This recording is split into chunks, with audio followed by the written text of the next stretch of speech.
Assalamualaikum warahmatullahi wabarakatuh.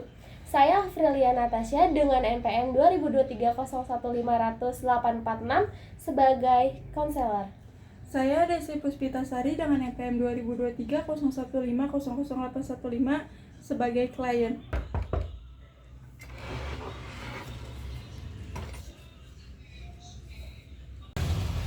Selamat malam, silakan masuk. Selamat malam, saya Afrilia Natasha dengan kakak siapa? Malam, saya Desi Puspitasari. Oh iya kak, ada yang bisa saya bantu? Bisa kak? Gimana kabar kakak hari ini? Sepertinya kurang baik kak. Ada masalah apa yang perlu saya bantu? Coba kakak ceritakan terlebih dahulu agar kita berdua bisa menghadapi agar kita bisa mencari jalan keluarnya berdua. Boleh kakak ceritakan? Sebenarnya tuh saya bingung kak. Saya bingung sama karir saya. Saya tuh pengen menjadi konselor, tapi saya tuh ragu sama karir. Cuma kayak saya tuh ragunya tuh kayak nggak yakin kalau saya tuh bisa melakukan hal kayak gitu. Tapi di sisi lain saya bisa, di sisi lain tuh saya percaya sama karir yang apa yang saya tuju gitu. Tapi dalam diri saya tuh kayak masih 50-50 gitu loh kak, kayak antara harus harus maju terus atau harus ya udah digugurin aja dalam mimpi itu. Oh, jadi di sini permasalahan kakak tentang pemilihan karir kakak ya? Iya betul kak. Di sini saya bisa membantu. Kakak bisa melakukan kegiatan magang agar kakak tahu jenjang karir mana yang akan kakak pilih.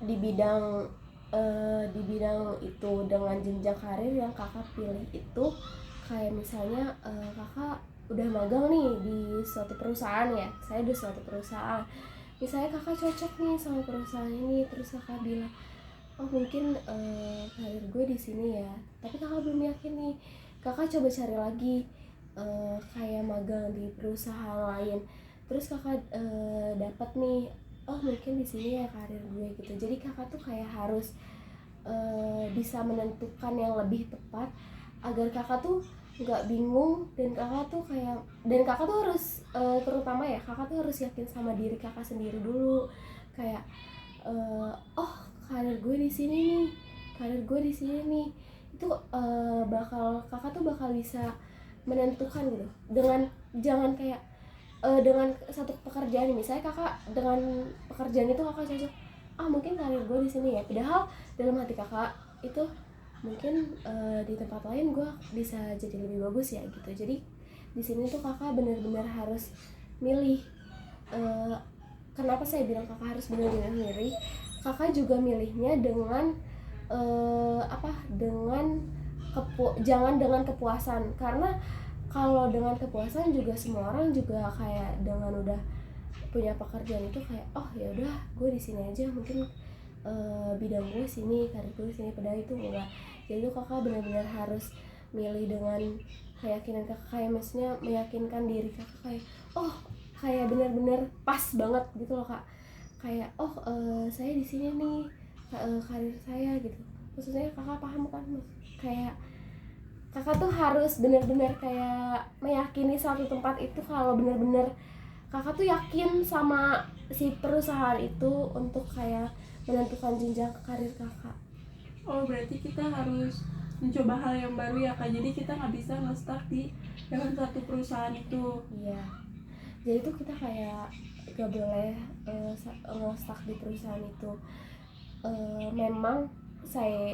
Memang ada orang yang stuck di pekerjaan itu karena dia punya mindset kayak kalau gue cari gue nggak bakal bisa dapet pekerjaan lagi. Tapi jangan seperti itu kak, itu malah membuat karir kakak down dan kakak nggak berkarir keluar sana lagi. Jadi kayak kakak nggak boleh stuck di tempat-tempat itu lagi. Kalau jika kakak, apalagi misalnya kakak ingin menjadi konselor, kakak bisa bisa milih bisa belajar lagi dengan psikolog yang lain gitu. Jadi kakak bisa mencari-cari tahu konselor itu karirnya bagusnya di mana ya gitu. Oh berarti selain kita nggak boleh stuck di satu tempat, berarti kita harus mencari narasi yang lainnya. Seperti itu kak. Ada yang ingin ditanyakan lagi? Ya mungkin kalau misalkan saya udah terus mencoba menjadi konselor dan saya juga sudah nanya-nanya dengan beberapa psikolog gimana cara menghadapinya. Terus kalau misalkan saya tuh gagal dalam melakukan itu, nanti kan secara maksudnya otomatis menjadi bikin diri saya tuh kayak down dan tidak yakin lagi terhadap diri saya tuh bagaimana ya? Misalnya kakak misalkan gagal. keluar, harusnya saya menjadi konselor tapi malah melenceng, dengan konselor itu saya tidak dapat tapi saya mendapatkan pekerjaannya. Sebenarnya itu balik lagi ke diri kakak ya. Jika kakak ingin menjadi benar-benar jadi konselor, kakak akan bakal terus kejar karir itu. Misal saya ingin menjadi guru, tapi kayak saya nggak dapet nih di sekolah-sekolah lain ataupun di mana-mana. Kakak bisa jadi kayak guru privat gitu, guru bimba. Kakak juga kayak bisa melakukan hal-hal yang menjadi seorang guru. Baik, terima kasih Kak untuk jawabannya. Saya bisa menantikan akan meyakinkan diri saya juga. Sebelumnya terima kasih untuk konselor hari ini, sangat memuaskan jawabannya. Dan jika nanti saya ingin konselor lagi, bisa kan melalui kakaknya? Ya, hubungi kontak saya saja ya, nanti saya berikan saat konseling kita selesai. Baik, terima kasih Kak April. Iya, terima kasih Desi, selamat malam.